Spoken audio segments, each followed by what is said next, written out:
Otherworldly sound began emanating from deep within the recesses of the cave, as an ethereal light emerged from the wall of the cavern. Bradamante sat up and squinted as the light intensified, and the outline of an open door appeared. Curious, she stood and cautiously walked through the opening into a chamber with high ceilings. The room was enshrined with alabaster columns. A white marble altar gleamed with light from a single oil lamp. Bradamante walked toward the altar, removed her helmet, and bowed as she knelt in fervent supplication before the Lord. A barefoot, elderly woman entered from a neighboring passageway. She wore a long white robe without a belt. Her gray tresses were disheveled, but she appeared jubilant. Bradamante, I have been expecting you.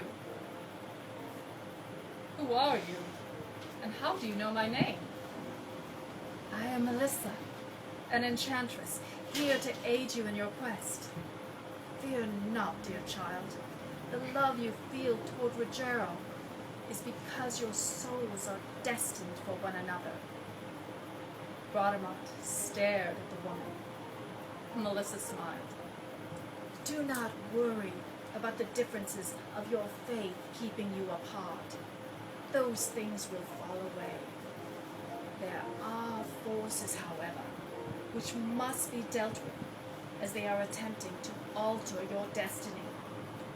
Should they prevail, the world will suffer by never having known the future generations who would have been born of your union with Rogero. Melissa took the bewildered Bradamante by the hand and led her into another chamber. In the center lay a tomb made of intricately carved stone, bearing a glowing light from within. This had been the source of the sound she had heard. There was a low reverberation intoning an undeniable reverence. Bradamante saw mysterious words in an unfamiliar language carved on the crypt. On its lid was an image of an old, wizened man. This is the tomb of Merlin, Melissa said. He was betrayed in this very cavern years ago by the Lady of the Lake. His soul is trapped here, and he will answer any question set before him. It was on your behalf that I came here to ask his advice. Merlin predicted you would come into his domain on this day. I have been waiting here patiently for your arrival. Bradamante was confused. She wondered if she struck her head when she fell, and this was all a vivid dream. Then the casket ceased humming. She jumped as words came from within its depths. Blessed are you, noble and chaste maiden, daughter of Aemon from the house of Leon, intoned the deep voice of Merlin. The two purest lines of royal Trojan blood shall combine in your womb, and the pride of Italy shall be born. Future generations of emperors, dukes, and princes shall spring forth. Italy will be restored to her former glory as in the golden days of yore, all due to the acts of valor from your progeny. You must not tarry, nor allow yourself to be deflected from a path that has been destined for you before your birth. You have the requisite courage and the strength to bring about liberty for Rogero the Valiant. The voice fell silent, and the humming sound resumed. Melissa walked over to a stone pedestal in a corner, holding a pool of water. Touching a finger to its still surface, an image emerged. It was the face of a baby. Bradamante watched in wonder as she recognized Rogero's facial contours on the child, and who bore eyes like her own.